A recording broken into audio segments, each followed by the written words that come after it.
Hey, what's going on, everyone? Welcome back to the channel. My name is Jason. You're watching Backtrack Cinema. And welcome to tonight's show, guys. Got a jam-packed show.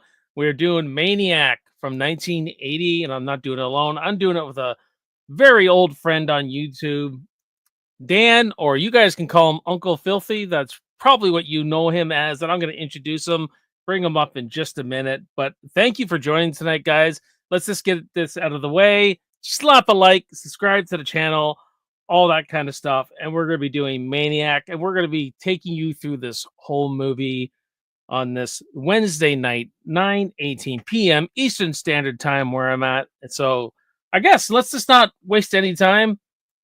Love anybody in the chat. Please, comment along and all that. Get interactive with us as we go through this. And yeah, so I'm going to bring my good buddy Dan from the Department of Fear YouTube channel. Danny boy, what's going on, buddy? Oh, another day, another dollar. At least that's what I've been told to repeat to everyone out there.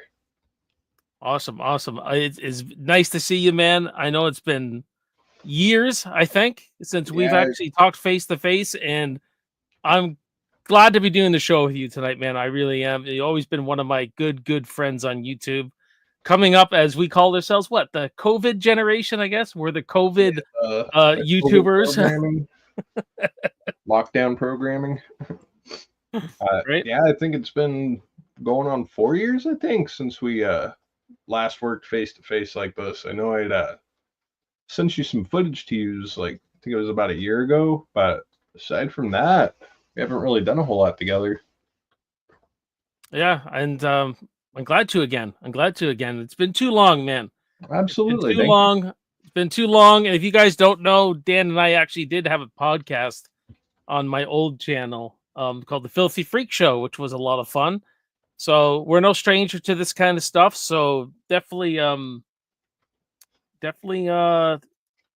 you're not here yet, if you see my this in your feed, come on out. It's gonna be awesome. Absolutely. Federico Sanchez, I hope that I said that right. This movie is a berserk. It absolutely is. And we're going to get into it right now. We're going to go through some stuff here. Just let me get some stuff set up here. Bear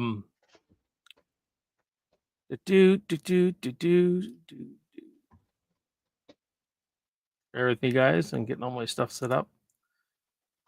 There we go. And Freddie Sanchez says, great film, love the headshot scene. That is a chef's kiss right there. We'll talk more about that in a minute. Absolutely, for sure. There you are. Boom. We're ready to go. We are ready to roll. Tell him Freddie sent you a great film. Love the headshot. Oh, okay. You saw that already. Yeah, absolutely. We're gonna go through all of it, guys. We're going through this movie. So first of all, first thoughts. We're gonna just go through our first thoughts of this film. First time watching it. For me, Dan, I only saw this a couple years ago. It was one that was talked about, not a lot, but talked about. Cult classic, all that kind of stuff. I think after I watched this, actually, I went and watched Maniac Cop because I know it's the same director, William Lustig, and I really enjoyed that movie a lot too. But honestly, this movie, I really enjoyed it. I didn't think I was going to enjoy it this much when I first watched it, and when I rewatched it for this podcast we are doing right now, not the same effect per se. Like that third act, just I didn't see that coming. The way it went into a macabre nightmare, which we will dive into. But yeah, I was like, how come nobody's talking about this? Yes, it's low budget. Yes, it's grindhouse. It's gritty. It's, it's dirty. You know what I mean? But it's actually really good because we get another slasher movie that's about the killer, just like Visiting Hours, Psycho, Leatherface to a certain point. So what about you, Dan? Have you... Like when I actually watched this for the first time, I thought of you because I thought my buddy did. This is his kind of movie. This is his kind of movie, and that's why when I called you up or texted you, I was just like, "You got to do this with me. You have to do Maniac because I know you loved it. I know that you would like it if you haven't seen it." So, what do you think? So this is a movie I actually saw back in, I think it was like 2012. I was sort of having the little gap year, you could call it, between your last year of high school and whenever you would start college or whatever. But anyway, I was watching a couple horror movies on Netflix that summer, and this was one that came across the algorithm. I'm like reading the description, thinking, okay, this is some sleazy psycho knockoff. It's not going to be anything more. It'll be significantly less if it disappoints, right? No, this turned out to be a pretty unsettling film, and it blew me away in a lot of ways because it sort of surpassed the expectation I had set. Because again, I'm thinking cheap psycho knockoff. How good can it Right. be? And the funny thing is, when I watched this one, it was in the same 24-hour window where I had also watched Henry Portrait of a Serial Killer and Wes Craven's Last House on the Left. Oh God. All three for the first time.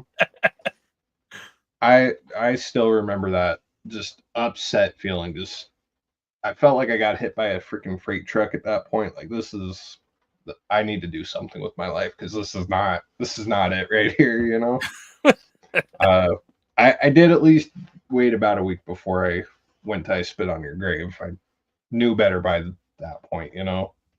But this is one that I think out of those four, if you really wanted to talk about the big nasty hitters there, this is the one that I find to be the most rewatchable just because it's sleazy, it's dirty, it's grimy, but it's, I don't know, dare I say fun.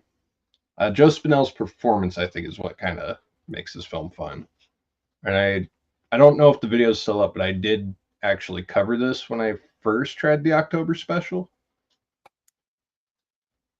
I know I covered it. I just don't know if I still have that video up or not because I was those early videos are pretty rough to go back to. And the reason I got the poster up because my God, what a poster! Mm-hmm. Like,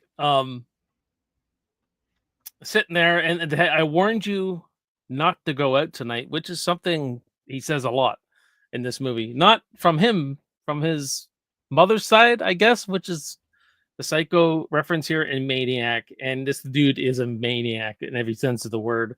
Mm-hmm. And yeah, I mean, yeah, great. It's let's unpack it, man. Let me talk to the chat here. Tell him Freddie said just says it's sleazy. That's why it's so good. It's the kind of sleaze that fits the character. It's the kind of sleaze that fits the movie. And When you watch Psycho, too.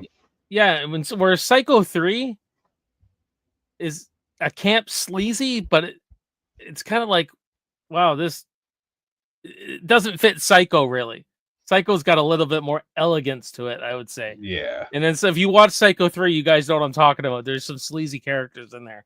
But they go for more of a sleaziness. Yeah, But I still can't look at Little Lamps for End Tables the same after that one. right? All right. We got a Rotten Tomato score, Dan, by the critics, 40%, which is, higher than I would have thought, honestly. Yeah. And an audience score of 58%. I would have liked to seen that another 7%. We would have been fresh, I think. So I think those numbers align, I would say, pretty good, or at least that's what I would expect. Yeah. Yeah, it's I don't know, I think it's kind of cool that the critics rating the Rotten Tomato one there, it's kind of amusing that one went up because the original reception on this was awful. Nobody who was reviewing this one in 1980 or 1981 really they didn't even want to really give it the finger. It was that bad for them. I think Ebert walked out on this one about halfway through. You are right, and thank you for bringing up stuff that I forget sometimes. You're right. He did walk out on this one, and I think that's kind of a shame. If you don't like slashers, I get it, but this is more of a psychological slasher, I find, with a macabre feel to it. And what do I mean by macabre? That third act, but I don't want to get ahead of myself here. And we got a completely low budget here of $350,000, which I will get into a little later with the pre-production because how they came up with that $350,000, it's a little bit interesting. But a box office gross of $10 million, so I'd say did all right Oh in yeah, that context. yeah. See, and that's where you really got to thank the walkout of Roger Ebert, because when he goes on TV to say, you know what, Gene, this one was so bad I had to walk out. You know how many young guys saw that? They're like, you know what? I know what I'm seeing this weekend.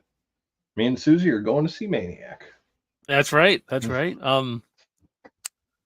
Sergeant Shitty Pickles here. He said, "Here's Shitty."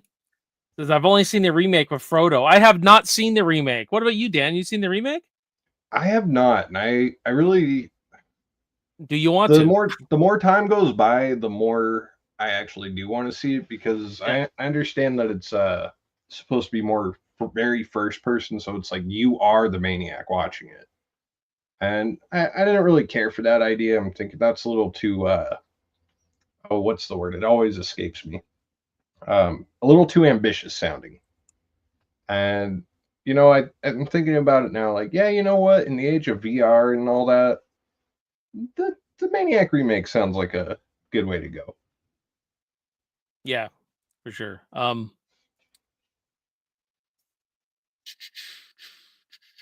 All right, let me get to some of your more.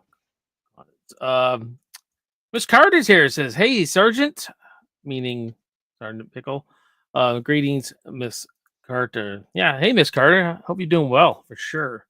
One of our beginning followers from both our channels when we had our old channel, both our old Absolutely. channels. She is a long time follower for sure. Loves her horror that Miss Carter does.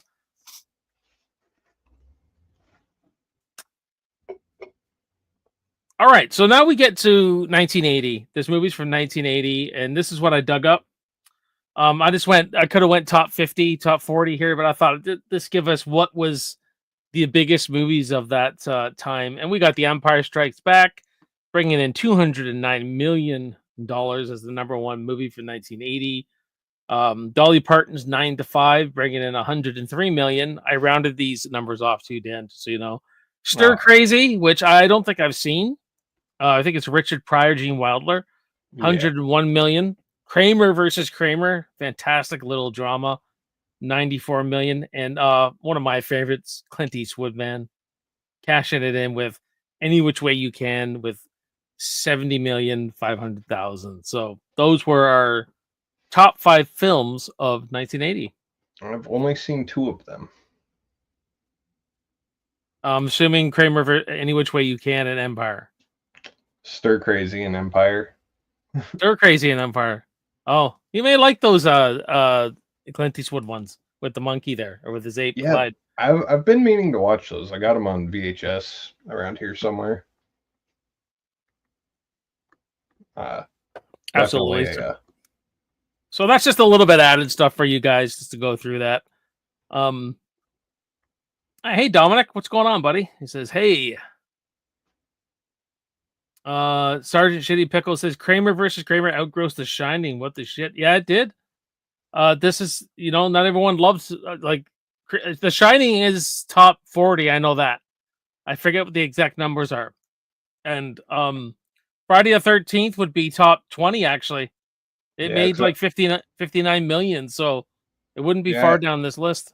Like, I know there was one week, I think, where Friday the 13th actually did outperform Empire, just because they were playing at Yeah, theaters in the same, like, during the same yeah. runtime, and Okay, I gotcha. it did better some weeks.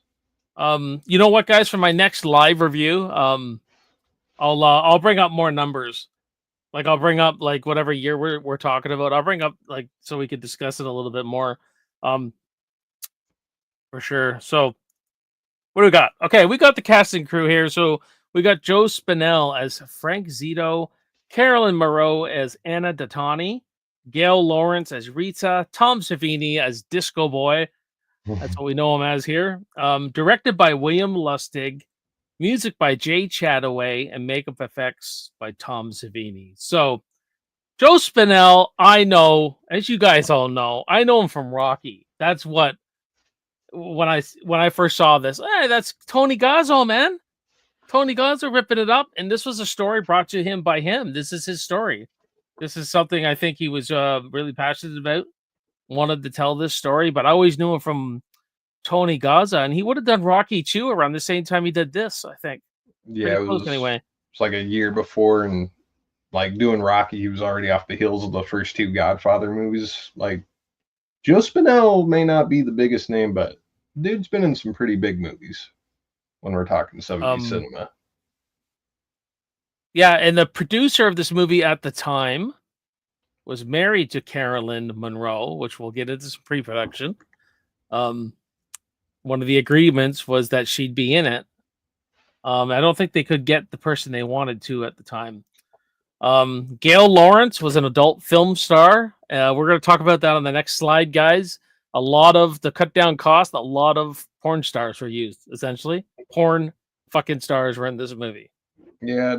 I don't know if you have this in your notes at all, but a lot of the funding for this movie by William Lustig was actually sort of money that he made for a porno that he had done a couple years before this. You are right, buddy. You're right. Okay, well, we'll get into that in just 1 minute. Tom Savini, the effects guys, Creep Show, The Burning, Friday the 13th movies, Day of the Dead. Come on, the list goes on, guys. The guy is fantastic. William Lustig, I really like what he did with Maniac Cop. I really like what he did with this movie. I don't know much else that he's really done, but there's this composer though I would like to touch on just for a bit. Just let me Jay Chataway. I got him here, guys. Sorry. I got the webpage here. I'm just trying to find them. The cast and crew. There we go. So Jay Chataway is a composer for a movie we both like there. I see that. We're talking some fucking Silver Bullet, man. Yeah, and going further down too, I'm seeing that he also did the first two Maniac Cop films, which I think are both by William Lustig. It looks like this was his first composer movie, this one, which I do like. I like the score in this. It's a very foreboding. It can be soft. It can be, it's subtle. I would say it's more subtle and creates more of an atmosphere than anything. I just wish it was a little more memorable because I know I dig the score when the movie's playing, but I hate to say that I don't really have it playing back in my head after the movie's over. Yeah, absolutely. But I'll go. Job. That's fair. That's fair. But he went on to do Missing in Action, Invasion USA, Silver Bullet, Maniac Cop, Red Scorpion. He got into a lot of the action movies. But where he really made his name, I think, is for all the Star Trek shows. Yeah. He scored Enterprise and Voyager and Deep Space Nine and the big gig. Big fucking gig. He won an Emmy for the final episode of Star Trek Voyager, it says here. That's fantastic. That's a bit of an accomplishment there. Yes, that's awesome. I like the Silver Bullet score. I really enjoy. I really love that score in that movie. Frederick Sanchez says Tom Savini needs his Walk of Fame. Absolutely. Our good old buddy Matt Fauci, J-Man and Filthy, my guy. What's up? What's up, Matt? Do you like Maniac, Matt? I'm talking your genre tonight, buddy. We're not doing no action. We're getting really filthy with the frickin' the slasher. Do you like this one, buddy? I'd be curious to know. Really curious to know. I'd wager to say he's probably seen this one at least 5 times. If I had to bet on it, I'd say at least 5 times he's probably seen this one. Okay, guys. So several adult film stars were used to cut costs down. Lots of porn stars in this film, apparently. And I always said Rita is one of them. The girl Rita, who he ties up to the bed and everything. She did about 19 movies in the adult film industry. And so the way they only had like $46,000, the original budget. Joe Spanel came up with $6,000. $12,000 came from producer Andrew W. Garoni, which he was married to Carolyn Monroe. That was one of the deals. And $30,000 came from William Lustig. Like Dan said, he accumulated from making porno, essentially. They all put their money together. They invested in a stock market that boomed, and they were able to come up with what is this? What is this number? This would be 42,000, 48,000, something like that. And then one of the producers came up, said 200,000. He put up 200,000, which brings us to 350,000 or something like that. So it was kind of interesting how they played the stock market and got the funding. They got a little bit more money than for this film. That's brilliant. I thought that was interesting. I just thought that was interesting. Like, wow, this movie was going to be shot for 46,000 originally, and it still would have came out pretty good. Definitely would have been a lot more of the theater of the mind, I'm sure, because in a lot of these older slashers, most of the money did go to the gore effects 80% of the time. At least that's my understanding of how it used to go. So I got a note here too, and obviously they didn't have permits. So Lustig and Spanel said they didn't always have the necessary permits to film on location in New York City. Certain scenes, including the infamous shotgun through the windshield scene, had to be filmed quickly, and afterwards the crew had to run away before the cops arrived. Because that was all filmed just under an underpass, I believe. I thought that was totally interesting. I thought it was hilarious. Guerrilla filmmaking was in Rocky. Terminator had guerrilla filmmaking where there was no permits. And of course, whenever you film in New York, we're going to get stuff like this when you have a low budget, right? And that probably would have been like half of their budget just going into the permits. So I'd say they did the right thing by thumbing their nose at the permits. For sure. All right. So those are the Rotten Tomato scores, pre-production guys. We'll have lots of more behind the scenes as we go on. So Dan, just jump right in whenever we go through the plot here. All right. And we're gonna go through some Maniac, guys. Okay. So we start off with a dream sequence on a beach. Apparently this is an homage to Jaws. With the you don't really see the killer. It was kind of their way of doing a Jaws opening. So he kills two people. He wakes up with this shot here, and you just see his eyes in the shadows and everything like that. And he's bawling, he's crying. He doesn't know where he is. Then he's walking around his room. It's kind of messed up. He's got dead mannequins everywhere. And he's all scarred up. We see him changing his shirt. He's all freaking scarred up. You can see he's been abused. He's got this fucking shrine of his mother with freaking candles, like full on Jason Voorhees freaking Pamela stuff going on here. And so right away, we're focusing on the killer. Clearly, this is about the killer, and I think I like that a lot. Actually, I always like when they actually make it about the killer whenever they can. Yeah, it definitely gives it sort of that Taxi Driver sort of approach where it's like, we're not just going to be a slasher. We're going to incorporate a good amount of character study in there. And that's always, I think, a funner approach. Yeah, for sure. For sure. So, setting up who this guy is, and he gets his jacket on. He looks really like a bum. And he just goes for me, he's just going for a walk. That's what I got out of it. And moving along, he goes for a walk, picks up a hooker, first hotel, gets up there and all that kind of stuff. And I want to know what you think about this scene, Dan, because to me, I don't think he had any intentions of killing this woman.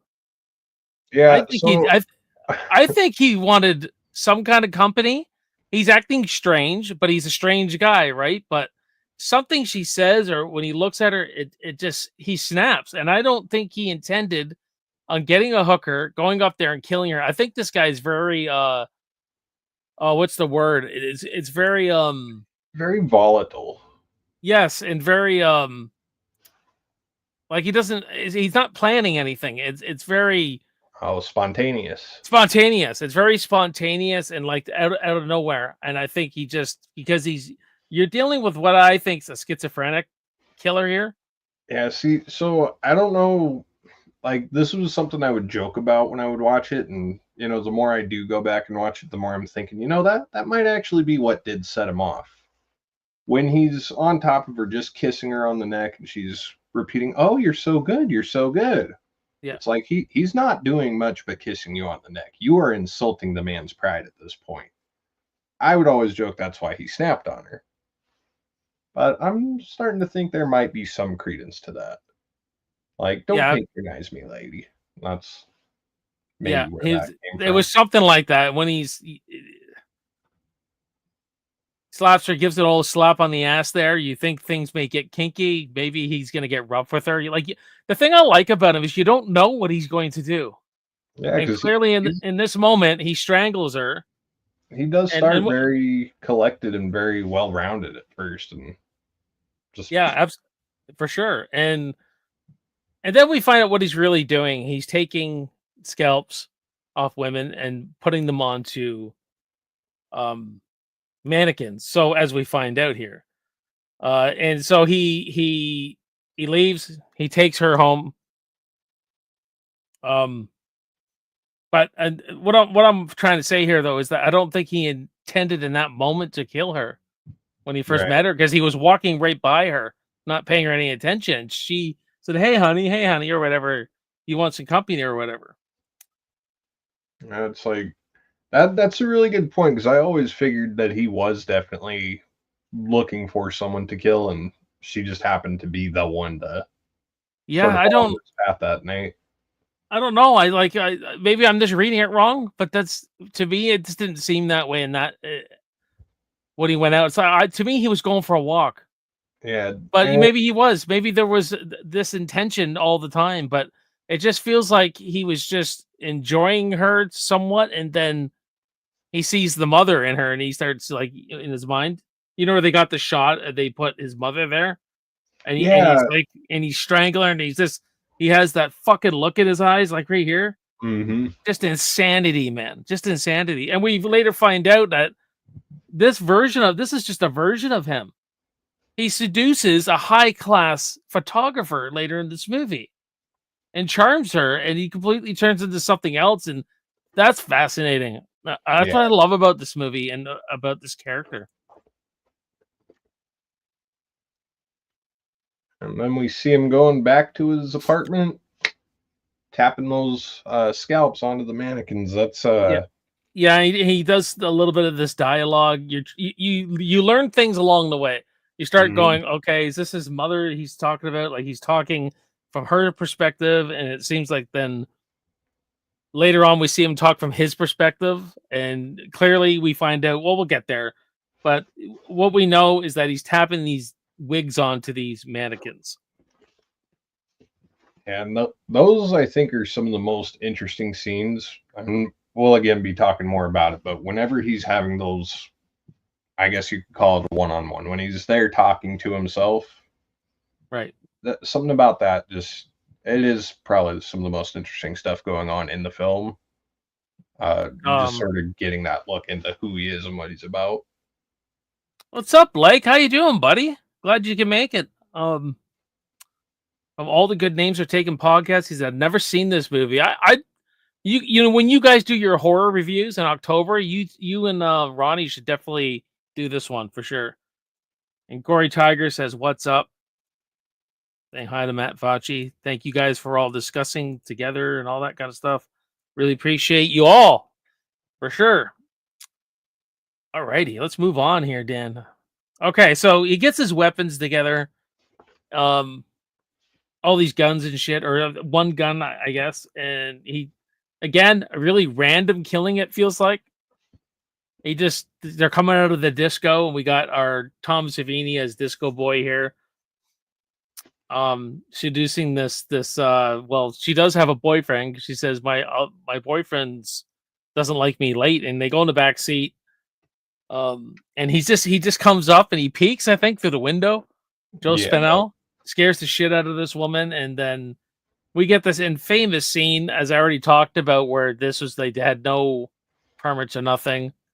Tom Savini had a mold of himself. He had a um a fake head of himself. Savini decided that he should be the one to pull the trigger because he said it felt a little weird shooting the dummy he had created of himself in the face. And by the way, he used a real fucking bullet under this underpass. He really shot the hell out of this thing with a real bullet. And so Frank Zito comes up, shoots Tom Savini and shoots her. You just don't see her on screen death. But that headshot scene, oh my goodness. The way it just his fucking head blows apart. Chunks of meat and flesh and blood just sprays everywhere. And just really impressive. I love the way they don't want to show you it just one time either. It's like, here it is, here's the aftermath, and here it is just one more time, just so you know what happened. It's just beautiful, and the slow-mo on it, yeah, absolutely disgusting. What's better, Scanners or this one? See, that's where I saw this one first, so I kind of got to go with this one. I think in Scanners, the tension builds up a little better to make it have a little bit better of a payoff. But I don't know, just kind of knowing that Tom Savini used a lot of the stuff he saw in combat when he was in the Vietnam War. Like right. He used a lot of that to influence a lot of his gore designs. So knowing that is something that he incorporates into every time he kills somebody in a movie, it just elevates it a little more. Yeah, I agree with that. I agree with that.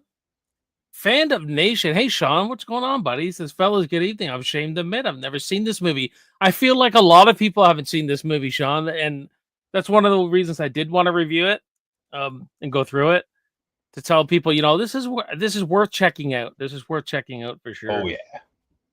I agree. I just wish I could find a physical copy of it. I bought it digitally, but anyways, so presumably the next morning we're in the park and we got Carolyn Monroe, beautiful English actress, taking pictures. She takes pictures of Frank Zito. He's kind of creeping around in the park and stuff like that. And yeah, it's just a scene that's really just to get these two to meet. Really, I don't have much more to say. And then, if you got anything to add, Dan? On my first watch, I do remember being legitimately concerned for the kids. Yes. This guy had like, if you're watching this movie for the first time, this guy's already proven to be pretty unpredictable, pretty unstable. You kind of got an idea of his MO, but him killing Tom Savini in the previous scene, it shows that he's not afraid to mix things up. So it's like, yeah, I go for these girls, but I don't mind jumping outside of that parameter sometimes. So it was definitely it was an added bit of tension. You're right. You are right. Now that I'm thinking about it, it's an added piece of tension for sure. And that girl's mom needs to calm down. She was not swinging that high. That's great. Okay, we get this really cool. So at night he finds another woman to kill. These two nurses, they're waiting. She's waiting to get. It looks like she's waiting to get picked up by the old man or the husband or the boyfriend, and she decides to walk home. Probably never a good idea in New York. And I want to add something to this scene here. After watching Maniac Cop, both these movies, William Lustig really captures that dark New York atmosphere where it feels scary to walk these streets at night. Mm-hmm. Something, I mean, if he directed Jason Takes Manhattan, that might have been a completely different movie. That's true. He just captures that Death Wish style New York, that really gritty atmosphere, kind of where it's like, I don't want to walk these streets alone at night. And clearly, there's a little cat and mouse chase here. And that I do just want to add to that real quick.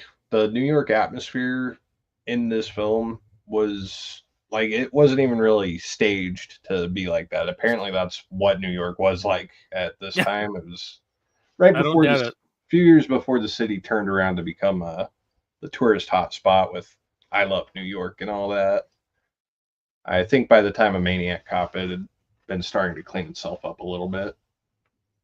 But It was definitely very little set dressing going on with For New sure. York. I agree. But I do like this scene. I do like it creates a lot of tension. He just doesn't kill her right away. There's a nice good like cat and mouse chase going on. She thinks he's gone and she's in the mirror and he pops up, stabs her with this big shank of a fucking knife. And yeah, I like the tension and again, takes her scalp. This is what this guy does. He talks to all these dead girls too while he's doing this kind of thing. And I think we get to get a little bit more exposition of what's happened to him in his past. But this is where it gets interesting for me. He just shows up at this lady's door who she took pictures of him, and she just so casually lets him in. Explain to me, did you feel that kind of out of place or whacked a bit? Or is it just the time we're in? The first time I watched it, I was kind of laughing at that. I'm like, this is preposterous. But I've just come to accept it at this point, and you could be the. I'm not trying to talk ill of Joe Spanel, but you could look like Joe Spanel at his worst. If you come with the confidence, you could easily get yourself a Carolyn Monroe. So this is what I love about this character, though. So now he's got the jacket. He looks nice. His hair's brushed. He doesn't look like that guy who killed the hooker. He looks that was more of like almost looks like he lived on the street and everything. Now he's looking like an art dealer of some kind. He's a chameleon. He's playing the way he could just transform into these characters. I really liked, and so he asks her out and everything. They go on this date. They have this date and everything like that. Things seem to be going well. He comes to her photo shoot, and this is where he takes the necklace of Rita. The necklace, I think. He takes the necklace of Rita and stuff like that. And here we get some more interaction. He's buying her stuff, gets her a teddy bear, and I really like her performance because you get the sense that she really likes him. And at this point in the movie, I'm like, okay, is this his target? Does he like this one? Does he like this girl? Is this the scalp he wants? Is this the one that looks like his mother? There's a lot of ambiguity. It's very sorry guys. Is pretty high. Yes. Thank you, Dan. Holy fuck. Scrambled brain tonight. Yeah, no. So 13 years later, I'm still not too certain on what his intentions are with Carolyn Monroe. Is he has he decided to try to put aside his murderous tendencies and wants to settle down with her, or is he wanting to wear her?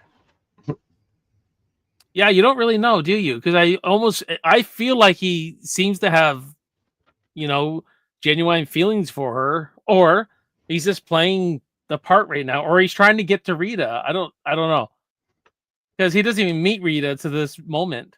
I think. Yeah, so it wouldn't make sense for him to use her to get to her. It's maybe it was that happenstance, and it was sort of a relapse moment for him. He does everything so spontaneously. He does everything on a whim. He does everything with like so freaking. It's like it's like when you're going home, you go, you know what? I just want a Whopper or I just want a Big Mac. I'm gonna go get it.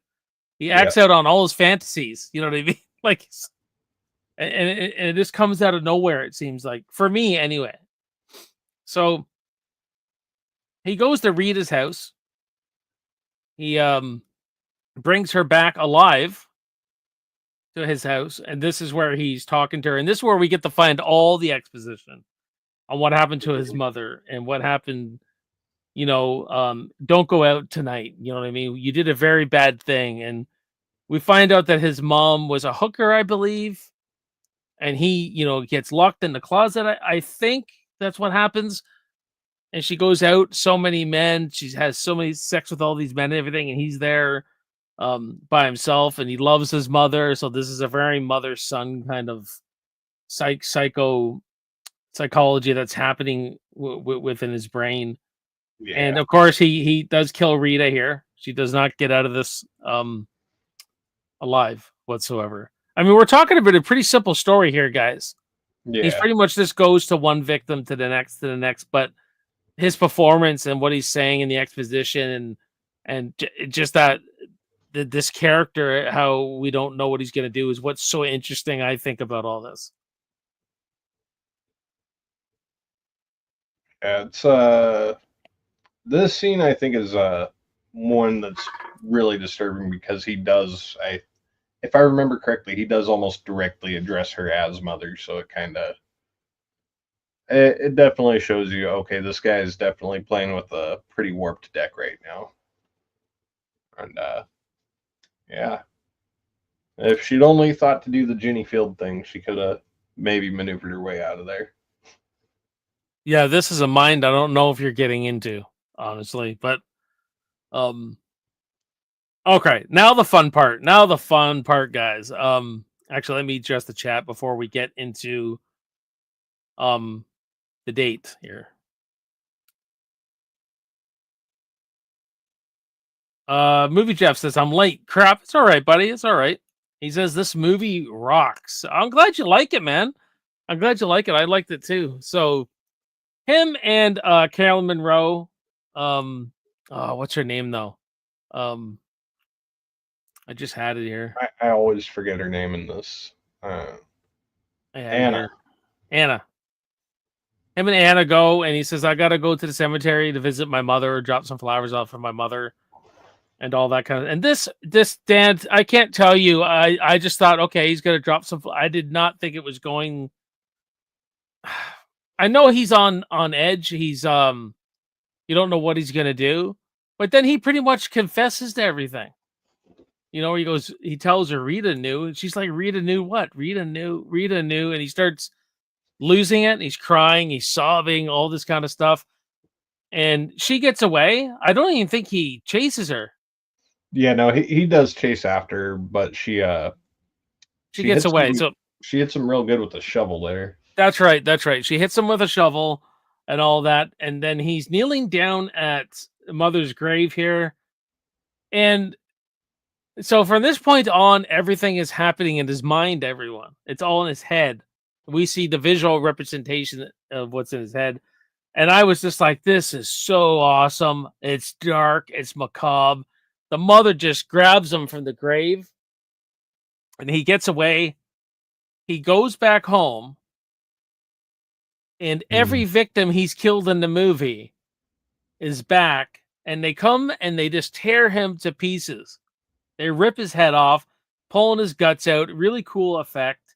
And really cool side note here, Dan. Tom Savini had the decapitated Pamela Voorhees.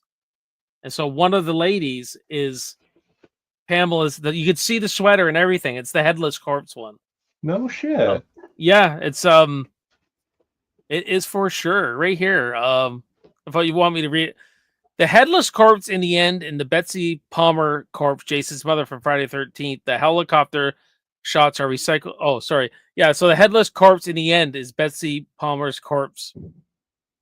One of them, which is this person on the left here, I think, who's reaching for his head. Okay. Yeah. So he gets his head ripped off. Everything. It just turns into a nightmare. It's nightmare fuel, man. You're like, what is going on here? And then the next scene, we see the cops come in, and it looks like he just stabbed himself. He's just stabbed himself, and his eyes open, and that's the end of Maniac. Yeah, but that ending scene is. It's the movie to me. It's definitely a translation. That this is to go back to like the old school. I got a deep dive look deeper into it than anyone conceivably should. I think it was his guilt eating at him. Like it's pretty clear that, you know, he's got all these bodies on his hand. They come back to haunt him because he's been carrying that weight around, knowing, yeah, I've killed these people, which almost begs the question, is he right in the head just enough to know that what he was doing this whole time has been wrong? Did he hit his head in the graveyard, and did that kind of knock some sense into him, maybe? Who knows? But It's a bizarre way to end the movie. I don't know if maybe they didn't know how to end it, and they're like, "Hey, here's an idea. It'll add a few minutes. Let's try this out." Who It knows? goes away from the norm. Well, I guess Friday the 13th really opened some huge doors for the slasher movies, but this came out in December, Friday the 13th in May. So a lot of the tropes really were not established too much yet. Right. So And I like the fact that it wasn't the girlfriend, Anna, that killed him or nothing. It was something that all played out in his mind. And like you said, it translates very well that this is guilt and all these victims are tearing him apart. And maybe that's what he wanted the whole time. Like almost like he's cursed or something, this kill me or whatever. And then but his eyes open to give you that kind of um lingering, is there gonna be a sequel? Oh, yeah, I think it that's was just stinger. something. I think this is something cool they added here, but Yeah, um and this was like in that whole era too. Like if you look at a lot of the slashers, a lot of them had that weird. The movie's been set in this sort of reality, but this last little stinger, we're gonna sort of pull you out of reality for a second, or are we? You know yeah. that final scare was always kind of weird in a lot of those golden age slashers. Are like the Prowler is one that comes to mind, which Tom Savini also worked on that. Oh, there's Uh, some really good kills in that one.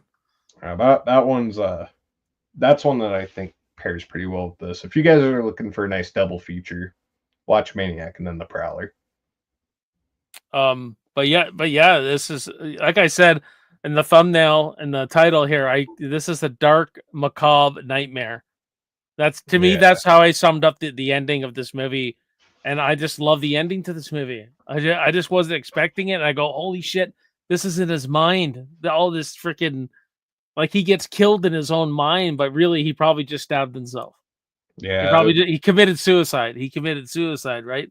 And it's Um, like, was it loss of blood causing a delusion, or was it just literally him just being a little made him yeah, see all that? he And is so unhinged, and it's mhm, got this unsettling nature to it. We discussed this already. Movie Jeff, better head splatter scanners or the shotgun blast in Maniac, and I think I might agree with Dan here. I love the scanners one too. It's close, but I think the impact of the shotgun being fired at someone in their head, I think it just, I don't know, it's a little bit more visceral to me. But yeah, they're both a lot. One is better tension. I think one's better effect. If that makes any yeah. sense. And you know, I forgot to mention this, but you know, that whole shotgun scene that was actually based on a guy who actually did go around New York. I think a couple I years did read before that. this, the Um, Son of Sam. Well, let me read you some stuff, Dan. See if you knew it or you didn't know it. Oh, this could be Um, fun. um, find some. Oh, the film originally had a title song of the same name, but the end was not used. The lyrics were toned down, and the song Michael Sambala's "Maniac" was used in Flashdance from 1983. Uh-uh. Awesome, eh? Dude, that I never would have paired those two together, but You're a maniac, maniac. That's what we're talking about, guys. that would have been wild. Joe Spinell's salary for Maniac um, was 10 to 15% of the profits. When you're half the creative genius behind it. The film is banned in Germany. Ranked 12 on Entertainment Weekly's Guilty Pleasures Testosterone Edition list. Number 927, March 30, 2007, as part of the article Bloodbath and Beyond about Grindhouse, sorry. The magazine wrote, from the same man who would later bring you Maniac Cop and Vigilante, this splatter flick is utterly gonzo with enough mommy issues to make Norman Bates seem well adjusted. I'm not Yeah. going to lie about that. Yeah, no, um, that's definitely something I was thinking about pointing out. Like he makes Norman and Norma look like Bambi and his mom, pretty yeah. normal. The film was nominated for the Saturn Award for Best Low Budget Film, losing to Scared to Death. Oh, right there you have it. Run that one by me one more time. That last one. The film was nominated for the Saturn Award for the best low budget film, losing to Scared to Death. Oh, okay. So there you have it. Um, we got the Oracle coming in hot. He's coming in hot. Says, I have never seen this movie. Is it any good? It's fantastic, and we're gonna let you know in 1 second here with our get rid of that. Beautiful. With our grade. So I do a letter grade, Dan. I don't know. You can use numbers, and we'll just pretend here, or you can do a star rating. But for me, I give this one a B, a solid B for me. Yeah, for me, this one's definitely going to be 4 slow-mo shotgun shots blasts to the face out of 5. So which would be a B first. So basically, my B is 4 stars, Dan. So we're sitting well with this movie. So it is definitely a solid B across the board because 4 out of 5, that'll definitely it's definitely that's what I'd give it. Yeah, see, I want to give it like 4.5, but I don't know. I can't put my finger on it, but it's missing something. Like if it had just a little something extra, and I can't quite figure out what it is. Yeah. When I first watched it, because of that ending, I had it at 4.5 originally, but the second watch it went down half a star to a B. And I'm like that with a lot of movies. When I first watched them and I really liked them, I'll tend to lean to a 4.5. But then when I rewatch them, like, yeah, it doesn't quite go up to 4.5 or a B plus. I give it a B just because it is. Well, it's not that the low budget part doesn't bother me. I really like the feel, the look, everything, but I think we needed more of something. Maybe even more, just more of something. You know what I mean? It kills it almost feels like it meanders in some parts, and maybe that could be the issue. Is that it doesn't feel as focused as it might otherwise be. Aside from that, I guess it is a little meandery. Like it does kind of have a point that it is trying to make, but it's definitely putting you in his perspective, so it makes sense that it doesn't feel all that focused. Blake says B is a pretty good score. I need to check this out. Yeah, man, go check it out for sure. And we'll wrap this review up with our final thoughts. I'll let you go first, Dan. Final thoughts. Talk away as much as you want about this movie, or why people need to see this. Why do people need to see this? Because it is a golden age slasher film. Those are almost sort of a rite of passage, you know. If you've seen a good handful of the Fridays and you're just tired of seeing Jason do his thing, or you're tired of seeing Michael and Freddy do whatever they do, if you want a nice one and done that makes you feel like a wire brush is not enough to clean yourself off after you're watching it, Maniac is the way to go. It's not as grimy as Last House on the Left or I Spit on Your Grave, but it walks that line between being that kind of a film and being that fun slasher. I don't know if the Blue Underground Blu-rays are still available, but that's probably what I would recommend you guys get. I gotta get it, man. I gotta get it. I don't mind having it on digital, but it's not cleaned up or anything on digital. It looks still pretty grimy. But it is a film, guys, that like Dan said, it's part of the golden age of slasher. I love psychological stuff in my slasher movies. A straight up slasher movie is fine, but when you add a little bit of psychosis in there, like the original Friday the 13th with Pamela, you know, something a little bit. Psycho is one of my favorite movies, if not my favorite horror film of all time. You know, so no one said this was what this movie was to me, though. I thought it was just your typical slasher movie where he's going around taking wigs or their scalps, putting them on mannequins. I didn't know it was so psychological and so interesting with this character. I think Joe Spanel is a huge part of that, though. I really enjoyed the performance. and this is one I definitely rewatch now. Yeah. Not all the time. I mean, because it it's pretty dark, man. It is pretty dark, and it's almost like I don't need to take a shower after watching it or anything like that. It's not like that, but I am interested to check out the remake, though. But this movie, I really enjoy. I really do enjoy. I do recommend it. So that's what this channel's about. Going back to the past, guys, giving you movies that maybe I haven't seen or it, cult classics that have been talked about, and this was one of them that was on my radar for a long time. And when I finally got to it, I was like, wow, I love this. I really love this movie. I even got it higher than the original Friday the 13th. I may enjoy it more. I know that's a, I That know that's a, that's a big statement there. yeah, and I like the original Friday. It's just, but I gave this a better rating, a better grade. I mean, um, so yeah, I mean that's Maniac, guys, for sure.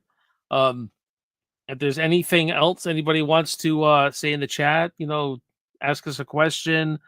I'll definitely open it up um for you guys. If you want to ask questions, that's fine. If you don't, um that's fine too. And I'll just wrap this thing up. But yeah, that's Maniac, Dan. So thanks, buddy. Thanks for Hey, thank you, tearing man. this thing apart. Also let me know, guys, if you're watching after the fact or right now, this format, this live review format I went through with you, going through the plot, going through Rotten Tomato score. If you like it, let me know, because I will definitely do more live reviews in the future like this. If this is something that's you guys like, time will tell. I'll see how it performs and see what people like, and I'll condense the video maybe too. But we didn't meander too much here, so for sure, guys, this was a lot of fun, Dan. Oh yeah. And one thing I just want to tack on real quick, it's just in Joe Spinell's performance here, it's so terrifying that he's got one of those signature faces, if that makes sense. Like when you end up going back to watch the Godfather movies where he plays a tough guy, you almost get that Maniac sort of level of intimidation spilling over back into those. Like when he catches the dude in the revolving door, I can't not see Maniac. Like I don't see Willie Chi-Chi. I see him as the Maniac. It's like this is fucking terrifying. Poor Cuneo. I think that's who got captured in the revolving door there. Yeah, well, me being a Rocky fan, that's who I always knew him from. And Um, and see, I knew him from this first. Like I didn't even notice him. Like he didn't stand out to me in the Rocky movie until after I watched this. It's like, holy shit, that's the Maniac. Like that's just kind of how impactful his role in this was. oh shit, Nighthawks. He's in Nighthawks as well. He's worked a lot with Stallone.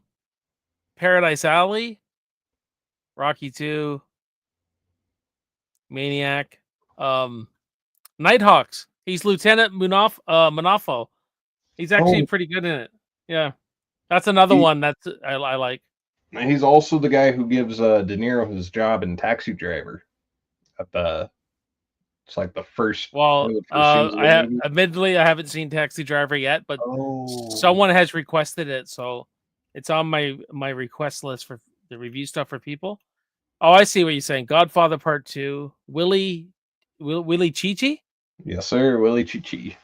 I've seen The Godfather so much that I can't picture him in it for some reason. Yeah, in the first one, he doesn't show up until the baptism scene, and whenever they're Oh, okay. whenever Okay. they're taking Abe Vigoda for his last ride, like he's the one who comes up to him. Sal, you need to come along. The cars are going this way. Yada yada. Yeah. I Like, love me The Godfather, man.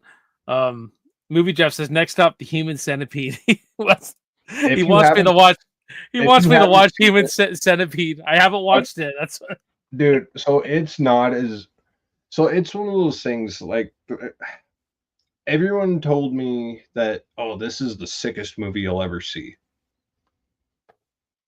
It wasn't that bad. I don't know how I feel about it as a movie. I like the idea, but it's just been ruined for me by 15 years of pop culture, people making jokes about it. It wasn't that bad. It was a little gross. Now, Yeah. Human Centipede 2, though, you can that no. Like Yeah. 2 is a good stopping point. Um. Yeah. For sure. All right, guys. I'm just gonna wrap it up now. Thank you for watching and all that kind of stuff. Thank you for coming out, Dan. Nice to see you again, buddy, and Yes, unwrapping this sir. movie, dissecting it as we always like to do, you and I. And so tell people where they can find you and stuff like that. So the place to find me would be a channel called the Department of Fear. I don't think the is in there, so just Department of Fear. I am looking to change the name of that here soon, though. I think it's Uncle Filthy's Media Hub is what I went with. I don't know. I fixed the banner on the channel, and that's what I'm going to be calling it here after, before too much longer. I just want to double check that I'm correct on that. Come on. Yeah, Uncle Filthy's Media Hub, currently called Department of Fear. Over there, I've got a lot of horror movie reviews. I haven't done a movie review in close to a year. Just had some tech difficulties and recovering from a really good auto accident. Not that good as a word you'd associate with that, but I'm trying to get the channel going, and I don't want to just limit it to movies anymore. Kind of want to get back into talking music. I did have a music program over there for a while. So looking to maybe bring that element back to the channel a little bit. Yeah. So I guess that's why you're calling it media. Yeah. Yeah, for sure. And Department of Fear just sounds a little too like I'm keeping myself in a box of only talking about horror movies. I kind of want to freshen it up a little bit. I've often thought, maybe I should have called it Backtrack Media myself. Yeah, see, But I've got the same channel, but I've gone through a few different names on it. yeah, it happens. It happens. But yeah, so Dan's YouTube channel's in the description below, guys, and he did a great little Carpenter series that's really good. He went through all the I'm afraid to finish it too. Oh, he's still working on it then. He's still working on it. That thing has been that's been like my Sistine Chapel. I think the next one on that should be Escape from LA. Escape from LA is going to be the next one whenever I get around to that. Well, you did do quite a bit of them, so I remember watching them. I love the Starman one; that was fun. Dude, I fucking love that movie. Yeah, so do I. It's so underrated, man. I know you and I talked about Starman. How much? That's actually Shannon's favorite Carpenter film, like full stop. Starman. Sweet. So that was pretty cool to show her that, and it's like boom, new favorite movie for her. Yep, it was pretty cool, man. Pretty cool stuff. All right, guys. So please like the video, subscribe, share the video around. This is the Maniac review, and this is Backtrack Cinema. My name is Jason. I will see you guys next time, and you will see me starting next Monday. The Superman Watch Party series begins. Superman 1, 2, 3, 4, Superman Returns, and closing it with Man of Steel, leading up to James Gunn's Superman. So we're switching genres a little bit. As you guys know, I just talk about movies of the past, really. So I don't care if we talk comic book, horror, action, sci-fi. Love it all. So definitely tune in the Dark Ether Files podcast. Dana and Caleb will be doing the special edition, the extended cut, 2.5 hours of the original Superman. Be a fun one to do. But yeah, so join me that'll be Monday, guys, for that one. So you've been watching Backtrack Cinema. I'll see you next time, guys. See you in the movies. Cheers.